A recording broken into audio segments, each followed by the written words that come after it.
everyone. Welcome to Alpha Podcast. I'm your host, Deshi. And the topic of today is unemployment among youths. Yeah, and we have our guest today here. Your name is? Virginia. Welcome, Virginia, to our show. What do you think is unemployment?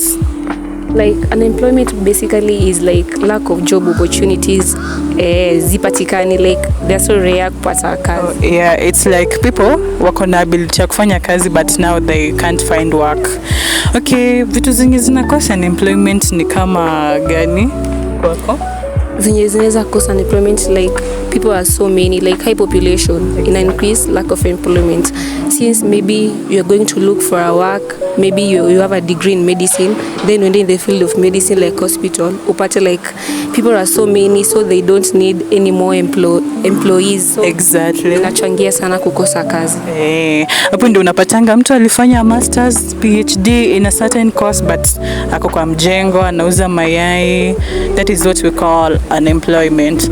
Na unemployment na leading to many crimes, tuseme kama crimes juu utapata mtu ana unemployment ameenda huko kuiba. Ushai experience kitu kama hiyo na mtu ama ushaiona? Like hata watu wenye wanaingia in crime rate, sisa zingine kupenda kwao ni venye like, they lack jobs, so anafaa kuna basic needs, anafaa pate food, shelter and clothing, yet ana kazi, atatoa wapi pesa? That's when I engage in crime rates. Yeah, in crime rates for others. Ndio aweze apate pesa aweze kujisustain. Yet ni mbaya atukubali watu waibiwe, lakini due to hiyo kazi kukosekana ndio inachangia mostly engage na crimes.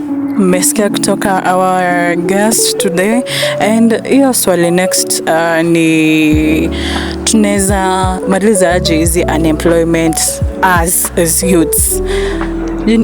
Do you know some of side hustles zenye unaweza saidia hawa watu to finish unemployment? Like kunaweza kuwa na opportunities chance kama like una hiyo kazi ya youth for youth, like maybe wanakuwa gathered ya kufagia barabara, then wanalipwa at least by the end of the day wanalipwa. Inasaidia at least kupunguza the rate of the unemployed juu watakuwa maybe wanafanya hiyo kazi ya kufagia kwa barabara, by the end of the day wanapewa pesa, at least hiyo namba inapungua kiasi. Pia so far wanaweza anza business if kama wako supported with the capitals za kuanzisha hizo kazi. They can open their business wakiwa na experience kwa specifically kitu wanaweza fanya. Kama the people that sell smokies along the road. I know some of them wame graduate but now they don't have work. Watu wako na degree, wako na masters huko nje, lakini kuenda kupata hiyo kazi, hiyo chance, hiyo opportunity ndio ngumu. Unapata mtu ni graduate ako na degree yet anauza mayai, anafanya mjengo, otherwise juu anafaa alipe bills, ajisustain akule. So lazima tu ajitume juu pia hizi kaa kidhani kazi itakuja. Ni lazima tu jitume akiendelea kutafuta kazi yenye amesomea kosa amepata. Thank you. Mmesikia, you as unemployed out there, you can start your own hustle such as selling smokies, mayais. You can start even your small business kama kuanza kuweka wasichana kucha. That is hiyo ndio kitu moja yenye nimeona sana iko out here with us youths.